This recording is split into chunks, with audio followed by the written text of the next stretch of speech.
Welcome back. नमस्कार, एक बार फिर से आप सभी का स्वागत है हिंदी साहित्य में। आइए देखते हैं 27 अगस्त सेकेंड शिफ्ट का जो मेमोरी पे आधारित क्वेश्चन आंसर है उसको देखते हैं। इससे पहले 27 अगस्त 2024 को जो हिंदी साहित्य का पेपर हुआ था यूजीसी नेट का, उसका पहले शिफ्ट का पेपर आप देख सकते हैं। वहाँ पे 70 से ज़्यादा क्वेश्चन और आंसर बता दिए गए हैं। देखिए, जब आंसर किया जाएगा तब पूरा क्वेश्चन आ जाएगा, फिर उसके आधार पर एक बार फिर से आंसर बताया जाएगा, क्वेश्चन आंसर। तो वहाँ पे पूरा पूरा क्वेश्चन भी होगा, पूरा पूरा ऑप्शन भी होगा। क्योंकि यह कंप्यूटर बेस्ड टेस्ट था, यानी कि ऑनलाइन पेपर था, इसलिए जो विद्यार्थियों के द्वारा बताया गया है उतने ही क्वेश्चन मतलब प्राप्त हुए हैं। लगभग अब प्राप्त हो चुके हैं, बस वहीं आपका 10 क्वेश्चन तो पैराग्राफ का रहता है, तो वहीं 10-12 क्वेश्चन प्राप्त नहीं हो पाए हैं। तो लगभग सभी प्राप्त हो चुके हैं, ऐसा आपको विश्वास करना चाहिए। आइए देखते हैं क्वेश्चन क्या है। सेकेंड शिफ्ट में पूछा था, पहले शिफ्ट का आप जाके देख सकते हैं वीडियो यूट्यूब पे ही, इसी चैनल पे। चैनल को सब्सक्राइब लाइक करते रहिए। आपका प्यार देने के लिए तहे दिल से शुक्रिया। निबंध का प्रकाशन वर्ष पूछा था, जैसे कविता क्या है, नाखून क्यों बढ़ते हैं, शिव मूर्ति, शिव शंभू के चिट्ठे इत्यादि का प्रकाशन वर्ष मिलाना था। तो इस प्रकार से दिया था। कविता क्या है, 1909 का है, नाखून क्यों बढ़ते हैं 1951, शिव मूर्ति 1933, शिव शंभू के चिट्ठे 1903 या फिर 1905 भी रहता है। तो आपको जैसा क्वेश्चन में दिया गया है उस हिसाब से कर लिया जाता है। दोनों ऑप्शन याद रखिए, 1903 ही मान के चलिए। वैसे लॉर्ड कर्जन का जिक्र उसमें है, लॉर्ड कर्जन 1905 में था भारत का क्या वायसराय। अगला क्वेश्चन था, रचनाकारों का जन्म काल क्रमानुसार पूछा था, जैसे कि शुक्ल का, अध्यापक पूर्ण सिंह का, नामवर सिंह का, कुबेर नाथ राय का, किसी एक और का भी था। अधिकतर जो ये सब क्वेश्चन पूछे जाते हैं, चाहे रचनाओं का क्रम या फिर रचनाकारों का, वह नेट के सिलेबस में लगे हुए ही रचनाकार ज़्यादातर, मतलब उसमें 80% वही रचनाकार होते हैं और उन्हीं की रचनाएँ होती हैं। तो इसलिए सिलेबस याद करना, सिलेबस को हमें पढ़ना समझना बहुत ज़रूरी है। शुक्ला का जन्म जानते हैं 1884, सरदार पूर्ण सिंह 1881, नामवर सिंह 1926, कुबेर नाथ राय 1935। अगला क्वेश्चन आया था प्रेमचंद घर में से, इसकी लेखिका शिवरानी देवी हैं। तो यह भी, इसका भी आया था कि इसका प्रकाशन वर्ष क्या है, तो 1944 है। माटी की मूर्ति से भी क्वेश्चन आया था, पूछा था कि यह कौन सी विधा है। तो यह विधा आपका तो रेखा चित्र है, उसके आप पीछे भी देख सकते हैं, उसकी भूमिका में भी देख सकते हैं। रेखा चित्र यदि नहीं ऑप्शन में दिया गया है तो संस्मरण, तो संस्मरण या रेखा चित्र आप दोनों लगा सकते हैं, दोनों एक साथ ऑप्शन में नहीं देगा, ठीक है। तो संस्मरण या फिर रेखा चित्र। और यह 12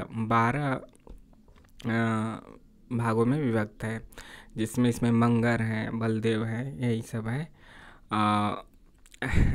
तो 12 चरित्रों का इसमें वर्णन है। 1946 में यह प्रकाशित हुआ था, रामवृक्ष बेनीपुरी का। एक कहानी यह भी से क्वेश्चन आया था कि यह मतलब क्या है, एक कहानी यह भी या फिर इसका प्रकाशन वर्ष था। तो यह कहानी यह भी का प्रकाशन वर्ष 2007 है। और यह कौन सी विधा है, आत्मकथा है। भोलानाथ का जीव कौन सी विधा है, यह व्यंग रचना है। हरिशंकर परसाई व्यंग रचना के लिए जाने जाते हैं और यह व्यंग रचना है। अगला क्वेश्चन शेखर एक जीवनी से पूछा था, उसके जो भाग हैं उसको क्रम से लगाने के लिए। तो शेखर एक जीवनी भाग 1 1940-41 में प्रकाशित हुआ था, जिसका नाम उत्थान था। और दूसरा भाग 1946 में हुआ था, जिसका नाम संघर्ष है। देखिए, इसका भाग इसी क्रम से है, उषा और ईश्वर, बीज और अंकुर, प्रकृति और पुरुष, पुरुष और परिस्थिति। तो इसी क्रम से लगाने के लिए दिया था, पूछा था। अगला क्वेश्चन आगरा बाजार नाटक से था, उसमें से पूछा था कि कसकोल का क्या अर्थ है। देखिए, हम टाइप नहीं कर पाए हैं क्योंकि हमें सटीक क्वेश्चन लाना था और जल्द से जल्द लाना था, तो इसलिए हमने लिखा है यहाँ से। और यह समझ में भी आ रहा होगा, इतना भी खराब नहीं है, बाकी हम तो वाचन कर ही रहे हैं। तो कसकोल है, करकोल नहीं है, कसकोल है ये। कसकोल का क्या अर्थ है, आगरा बाजार नाटक में आया था, आगरा बाजार नाटक से है, तो इसका अर्थ है भिक्षा पात्र। देखिए, एक और पंक्ति आई थी, उसमें से अर्थ पूछा है, जो कि 2-3 बार से पैटर्न रहा है पूछने का। पीयू वियोग अस बाउर जियो। तो इसमें इस पंक्ति में बाउर का क्या अर्थ है, बाउर का मतलब क्या होता है, पगली या फिर बावली। अगला क्वेश्चन आया था काव्य लक्षणों से, जिसमें कि मम्मट, भामा, विश्वनाथ, जगन्नाथ इनके काव्य लक्षण दे दिए गए थे और इसमें मिलाना था कि कौन किसका है। अगला क्वेश्चन, अनुच्छेद 3 जो भारत के संविधान में है, भारत के संविधान में राजभाषा जो है अनुच्छेद 343 से 351 तक, उसमें से क्वेश्चन आया था कथनों के रूप में। 350 भी आया था, 343 भी आया था और एक आध और आया था। ठीक है, तो यहाँ से यह कथन मतलब संविधान की राजभाषा वाला सभी अनुच्छेद अच्छे से पढ़ते रहिएगा आप लोग आगे परीक्षाओं के लिए। अपना अपना भाग्य से पंक्तियों में आया था कि कौन कौन सा सत्य कथन है, इसमें अपना अपना भाग्य कहानी से जुड़ा है। ठीक है, अपना अपना भाग्य। और एक पंक्ति तो यही था, पीछे हमारे पोलो का मैदान था, ऐसा था। अगला क्वेश्चन था, जयशंकर प्रसाद के कहानी संग्रहों को क्रम से लगाने के लिए आया था। जैसा कि बताया कि आकाशदीप इनका नेट के सिलेबस में लगा हुआ है, तो जो क्रम था यही क्रम है, पहले छाया, फिर प्रतिध्वनि, फिर आकाशदीप, उसके बाद आंधी और इंद्रजाल। यहाँ पे एक ट्रिक भी लगाया जा सकता है इसको याद करने के लिए, छपाई, छपाई, छपाई मतलब छपा में इसमें भी आ की मात्रा है और फिर आई, तो देखिए छ से छाया, प से प्रतिध्वनि, आ से आकाशदीप, ई प वाला, फिर उसके बाद फिर एक और आई, छपाई, तो 2 बार आ उसमें लगा लीजिएगा, तो आकाशदीप, आंधी, फिर इंद्रजाल। यहाँ पे कन्फ्यूजन मत होइएगा कि आ तो दोनों है, तो कौन आंधी पहले कि आकाशदीप, तो जो बड़का वाला है वो पहले है, आकाशदीप है ना, 5 अक्षर का, आंधी 2 अक्षर का है। कोई भी ट्रिक अपने से लगा लीजिएगा। अगला पूछा था यहाँ पे तदीय समाज की स्थापना कब हुई, तो 1873 में हुई थी भारतेंदु हरिश्चंद्र के द्वारा। लखनऊ की कब्र, यह रचना किसकी है, किशोरीलाल गोस्वामी का है और उपन्यास है। कृपाकंद किसकी रचना है, तो यह घनानंद का है। प्रिय प्रवास किसकी रचना है, तो हरिऔध का है। हिंदी खड़ी बोली का पहला महाकाव्य है हरिऔध का, और ठेठ हिंदी का ठाठ भी हरिऔध का ही है, यह भी पिछले परीक्षा में पूछा जा चुका है। ठेठ हिंदी का ठाठ किसकी रचना है और कौन सी विधा है। अगला विधा मतलब वही उपन्यास है आपका। शुक्ल ने हिंदी का एडिशन, यह तो आपका महाकाव्य है। ठेठ हिंदी का ठाठ आपका उपन्यास है। शुक्ल ने हिंदी का एडिशन और स्टील किसे कहा, यह अगला क्वेश्चन पूछा गया था। तो हिंदी का एडिशन प्रताप नारायण मिश्र को, और स्टील, हिंदी का स्टील किसे कहा जाता है, बालकृष्ण भट्ट को। आप एक सरल क्वेश्चन कमेंट बॉक्स में आंसर बताइए, प्रताप नारायण मिश्र का जो जन्म कब हुआ था और बालकृष्ण भट्ट का जन्म कब हुआ था। अगला क्वेश्चन है, अंधा युग नाटक के बारे में सत्य कथन पूछा था। कूट प्रश्न यहाँ पे थे और 5 दिए थे, उसमें से 3 सही प्रश्नों को चुनना था कि कौन सत्य कथन है। अगला क्वेश्चन आपको अचरज करने वाला था, कोसी का गटवार से पूछा था और इसमें पूछा था कि जो चक्की चल रही थी, जो गोसाई चला रहा था चक्की, गोसाई, लक्ष्मा और गोसाई तो है ही इसके मुख्य पात्रों में, तो चक्की की आवाज़ कैसी आ रही थी, जो उसमें अपने से नहीं बताना है, जो कहानी में है, जो दिया गया है, उस लेखक ने क्या लिखा है वह बताना है। तो छी छी है, मतलब छिच्छर छिच्छर है, छिच्छर छ छाता, छिच्छर छिच्छर। तो क्या आप ऐसा सोच सकते थे कि यह भी क्वेश्चन आएगा, नहीं सोचे होंगे, नए नए क्वेश्चन बना रहे हैं एनटीए। झरना, आंसू लहर, कामायनी, इन जयशंकर प्रसाद की रचनाओं को क्रम से लगाना था, इन रचनाओं को, और यह जो लिखा गया है वह बिल्कुल ही काल क्रमानुसार लगाया गया है। अगला क्वेश्चन भारत दुर्दशा से पूछा था और इसमें एक पंक्ति थी, मुझको तुम्हारा बड़ा भरोसा है, अब तुमको भी वहाँ जाना होगा। यह पूछा था कि यह किस पात्र का कथन है, तो यह भारत दुर्देव का है और किससे कहा था, अंधकार से कहा था। जानते हैं कि ये सब आपके क्या हैं, निर्जीव पात्र हैं। ठीक है, भारत दुर्दशा में जो 1880 की है भारतेंदु हरिश्चंद्र की, उसमें निर्जीव पात्र और सजीव पात्र भी हैं। तो आप कमेंट करके यदि बताना चाहें तो निर्जीव पात्रों को बता दीजिए कौन कौन निर्जीव पात्र थे, इससे तैयारी भी चलती रहेगी और आपका विश्लेषण भी, आप भी एक्टिव हैं। अगला क्वेश्चन था, वक्रोक्ति सिद्धांत के भेद बताइए। तो वक्रोक्ति सिद्धांत का भेद आया था, जो भी ऑप्शन रहा हो, तो पूरा 6 भेद होते हैं, 6 भेद 6 सबको जान लीजिए। वर्ण विन्यास, वक्रता या वक्रोक्ति, पद पूर्वार्ध, पद परार्ध, वाक्य, प्रकरण और प्रबंध। अगला आया था, नाटक को क्रमानुसार लगाने के लिए आया था, इसमें से सिंदूर की होली, महाभोज और भी नाटक थे जो सिलेबस में लगे हुए हैं, वहीं से थे। तो आसानी से लगाया जा सकता है। इसलिए कहा जाता है कि सिलेबस को देखें। महाभोज, सिंदूर की होली 1934, महाभोज 1982। महाभोज पहले उपन्यास लिखा गया था 1979 में, और बाद में इसी का नाटक रूपांतरण हुआ 1982। तो कहीं कहीं आपको 1979 मिले फिर 82 मिले तो कन्फ्यूजन मत होइएगा, क्योंकि 1979 में जो मूल रचना लिखी गई थी उपन्यास के रूप में लिखी गई थी। बाद में मनु भंडारी ने खुद इसका नाटक में रूपांतरण किया 1982 में। आगे क्वेश्चन कहानी से पूछा गया था, अमृतसर आ गया है कि इसका प्रकाशन वर्ष क्या है। तो इसका प्रकाशन वर्ष 1971 है, और कहीं कहीं 1973 भी मिलता है। तो दोनों को याद रखें, जैसा क्वेश्चन रहे ऑप्शन जैसा रहे। अगला क्वेश्चन मिलान वाला प्रश्न पूछा था, चंदेव से मेरी बातें, दुलाई वाली, इंदुमती, दुनिया का सबसे अनमोल रतन इत्यादि कहानियों को उनके प्रकाशन वर्ष से मिलाना था। चंद्रदेव से मेरी बातें 1904, दुलाई वाली 1907, इंदुमती 1900 का, दुनिया का सबसे अनमोल रतन 1907। आगे तो यहाँ पे सबका सन भी हमें याद रखना होता है। चंद्रदेव से मेरी बातें 1904, दुलाई वाली 1907। यह दोनों रचना राजेंद्र बाला घोष की है, जिनको कि बंग महिला कहा जाता है। इनका मूल जन्म भले ही पश्चिम बंगाल में हुआ था, लेकिन यह रहती थी मिर्ज़ापुर, वाराणसी के पास ही क्षेत्रों में, यानी मिर्ज़ापुर। इंदुमती 1900 का है, दुनिया का सबसे अनमोल रतन 1907 का है।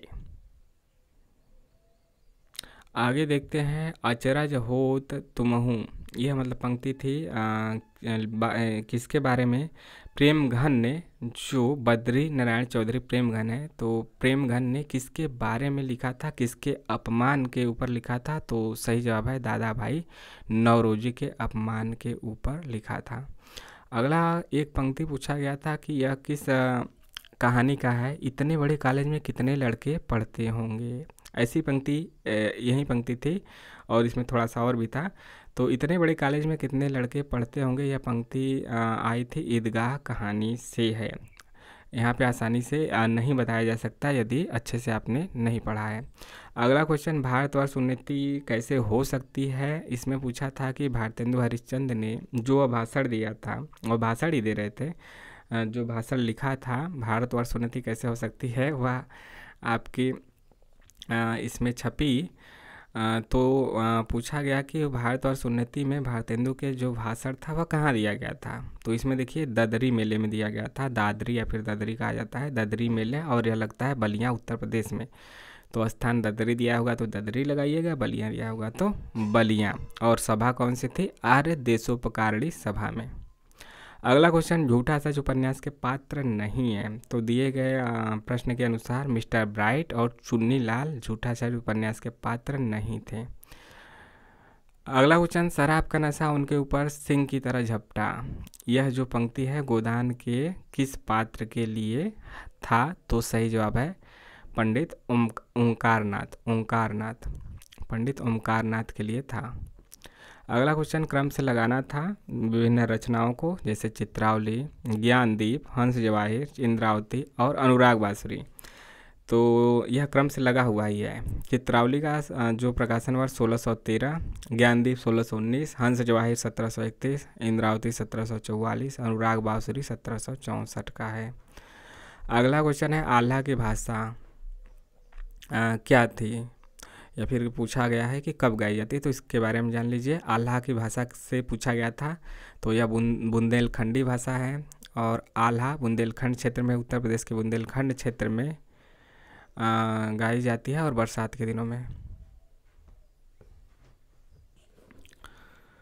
आगे पूछा गया था स्कंदगुप्त के नाटक के पात्र। तो नाटक के पात्र आपको यदि सभी स्त्री पुरुष पता है तो आसानी से बता सकते हैं, जैसे स्कंदगुप्त, कुमारगुप्त, पुरगुप्त, पर्णदत्त, चक्रपालित इत्यादि लोग हैं, बाकी भी आप देख लीजिएगा। संस्कृति और सौंदर्य, कल्पलता, उठ जाग मुसाफिर, यह जो उपन्यास जो यह निबंध है, यह तो जब भी 4 या 5 ऑप्शन देगा तो उसमें से 3 ऑप्शन, यदि 5 ऑप्शन देता है तो कम से कम 3 ऑप्शन नेट के सिलेबस में लगे हुए रचनाओं को ही देता है। तो इसको क्रम से लगाना था। संस्कृति और सौंदर्य, कल्पलता, उठ जाग मुसाफिर, और भी एक दो थे जो पता चले हैं। मेरे राम का मुकुट भीग रहा है, इसका प्रकाशन वर्ष पूछा गया था, तो इसका प्रकाशन वर्ष कब है? 1974। अगला क्रम से लगाना था कहानियों को। इंदुमती, कानों में कंगना, दुलाई वाली, उसने कहा था। तो यह आपके जो है एक और रहा होगा। लगभग किसी किस्म 4 और अधिकतर 5 ऑप्शन दिए जाते हैं, 5, तो इसको क्रम से लगाना था। अगला क्वेश्चन, ये तो हो गया, प्रकाशन वर्ष के अनुसार इसे क्रम से लगाना था। शमशेर बहादुर की कहानियाँ, शमशेर जो है, शमशेर की रचनाएं पूछी गई थी। आगे की रचनाएं का क्रम पूछा गया था। मैला आंचल से पूछा गया था। हर खद्दर पहनने वाला गांधी, यह कथन किसका है? यहाँ से पूछा गया था। दिनकर अग्गे महादेवी वर्मा का जन्म वर्ष मिलाने के लिए दिया गया था। मतलब ये जो मिलान वाला क्वेश्चन है, शिफ्ट 1 में एकाक पूछे गए थे, जबकि शिफ्ट 2 में ज़्यादा पूछा गया है। तो यह सिलेबस के ही रचनाएं और उनके रचना काल, रचनाएं और जो रचनाकार हैं पूछा गया है, तो यह इजी क्वेश्चन कहा जाएगा। अग्गे, दिनकर, महादेवी, इनका मिलाना था। जैसा जानते हैं कि दिनकर, आप सभी जानते हैं, दिनकर 1908-11, महादेवी 1907, अग्गे 1911। बोली उपभाषा क्षेत्र से पूछा गया था। जैसे इटावापुर क्षेत्र में कौन सी बोली है, कौन सी उपभाषा है, फतेहपुर, कन्नौज इत्यादि को मिलाना था भाषा से। बकरी नाटक के गीतों का क्रम पूछा गया था। पाश्चात्य काव्य शास्त्र की रचनाओं को मिलाना था कि कौन किसकी है, जैसे वर्ड्सवर्थ, यही सब इलियट वगैरह के, कॉलरिज के। अगला, कबीर दुल्हन आंगी का अर्थ पूछा गया था। आकाशदीप की पंक्तियाँ पूछी गई थी, आकाशदीप कहानी से। चीफ की दावत की पंक्तियाँ पूछी गई थी। और मैला आंचल उपन्यास में दामुल हौज का अर्थ पूछा गया था। और दामुल हौज का अर्थ क्या होता है? आजीवन कारावास। अरस्तु के विरेचन सिद्धांत से क्वेश्चन आए थे कूट प्रश्नों में कि कौन सा इसमें सत्य है। पत्रिकाओं का क्रम पूछा गया था, जिसमें से एक बनारस अखबार भी था। तो यहाँ पे इस प्रकार से क्वेश्चन पूछे गए थे। तो यहाँ पे सभी प्रश्नों को हमने देखा, जो लगभग सभी पता चला है। इसके बाद आपका 10 गद्यांश रहता है। गद्यांश इजी क्वेश्चन था, और गद्यांश में 10 में से 10 या फिर 9, तो लगभग सभी लोगों का सही हो जाए। 9 भी सही है तब भी अच्छा है, 10 है तो फिर बहुत ही अच्छा है, तो हो जाता है सबका। तो वहीं कुछ क्वेश्चन रह गए होंगे 8, 10, 12। तो आपको कैसा लगा कमेंट माध्यम से ज़रूर बताइए। चैनल को लाइक, शेयर और सब्सक्राइब करते रहिए। मिलते हैं नेक्स्ट वीडियो में। जय हिंद, जय भारत।